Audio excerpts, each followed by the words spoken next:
All right, I'm going to try to do this video without shooting my rooster. All right, I want to open a discussion about the 10 bolt, the GM 8.5 inch 10 bolt. This came out of my 96 Suburban, came out of this Tahoe, 96 Tahoe. So what happened, I was in a parking lot, just picking up some fast food, pulling out of a parking spot. Literally 2 miles an hour. Oh my God, dude. That chicken might be shot on live on camera. I'm not even joking. He wakes me up at like 4:30 in the morning. Let me go get the correct socket. Looks like a 12 millimeter. He's so ugly, he needs to die just because of that. I don't need two roosters. That rooster doesn't make a sound.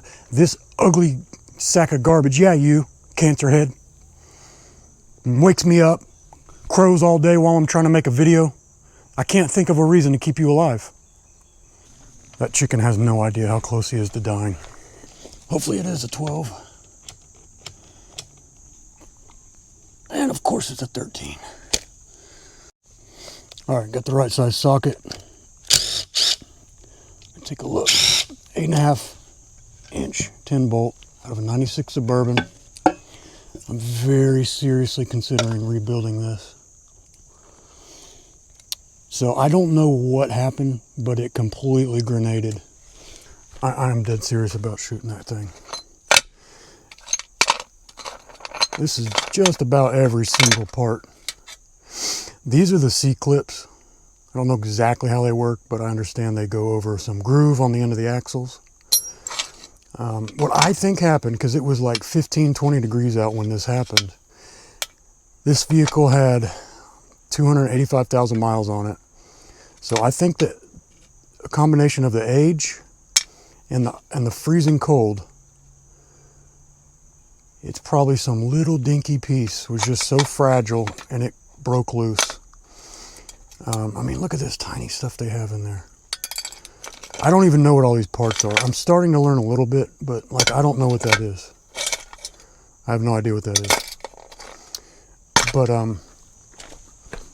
from what I'm gathering, this is not the most durable out there. This is not the most durable top of the line, but I think if you build it, oh, check this out. These are the axles. If you're like me and don't know, the axles slide in, and then they come through here. You can see the splines right there. And then that's how the C-clip holds it in. That dinky little C-clip is the only thing holding this wheel from flying out. It blows my mind.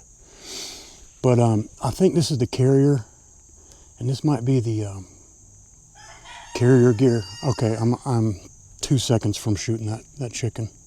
He needs to go anyway. And the pinion, I believe, comes, that's the yoke, and then the pinion is in here somewhere. And that's what touches this. And then when you rebuild it, this is what you paint.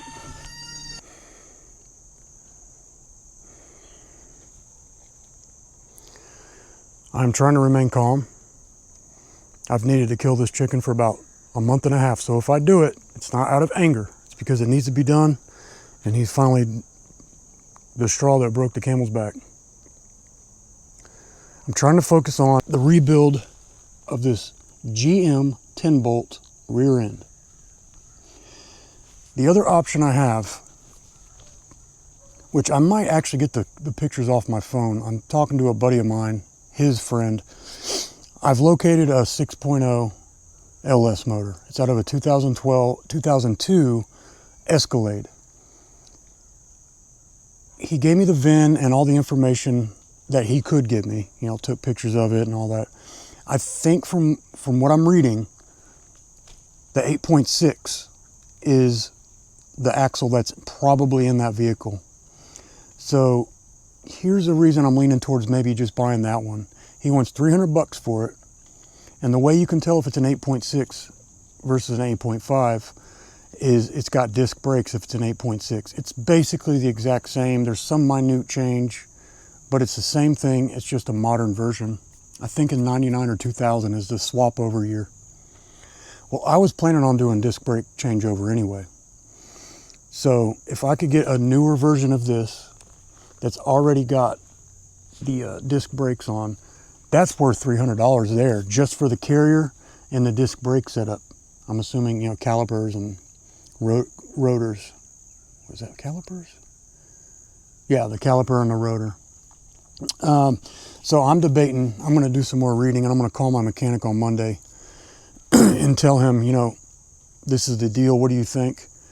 But I want to see, with my thousands and thousands of subscribers, somebody out there could give me some insight on whether that's a good deal or not.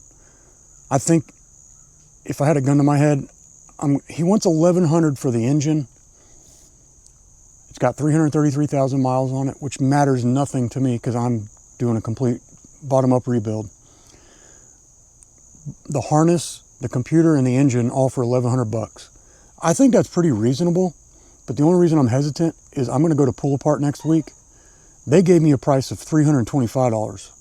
If, and that's a big if, they even have a 6.0.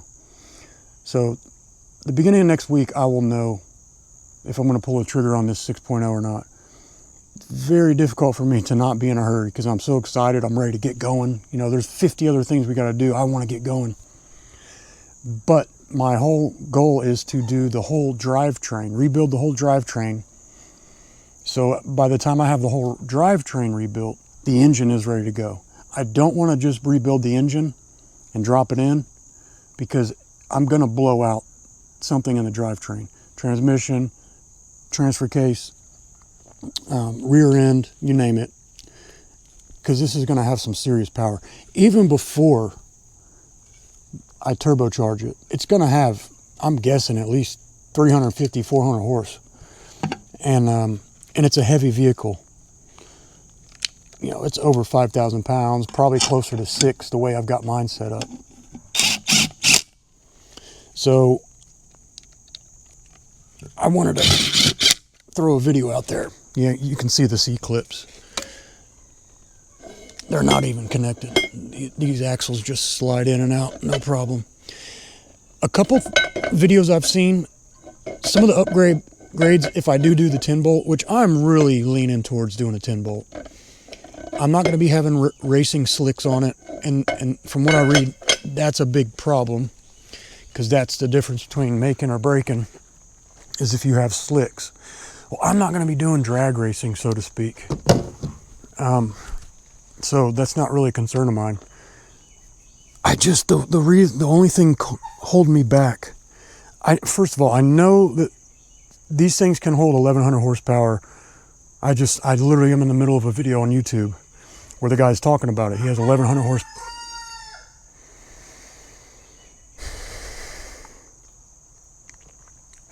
1,100 horsepower on it, so it can be done.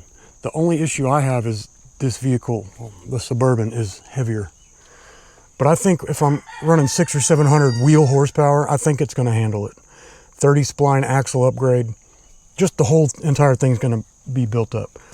Also, my mechanic thinks that this transfer case, which is a 243C, he thinks it will, with an adapter possibly. Maybe the adapter was for the transmission. I can't remember. He thinks that I can rebuild this and use this with the 4L80. I know I can use it for the 4L60 because that's what I've got already. But I'm really wanting to do a 4L80. But last night I did order a 4L60 rebuild manual because I've got two 4L60s. I want to, just for the bucket list, check it off my bucket list that I did rebuild a transmission.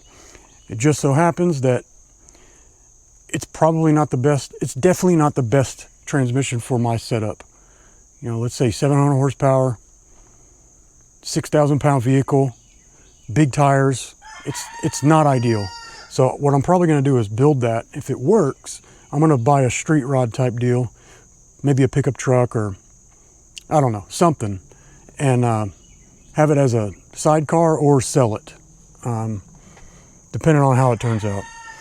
I'm going to have to take care of this chicken, so I'm going to have to cut this video short. I'm trying to remain calm. Also, if you like the shirt, you can find them online. If you know, you know.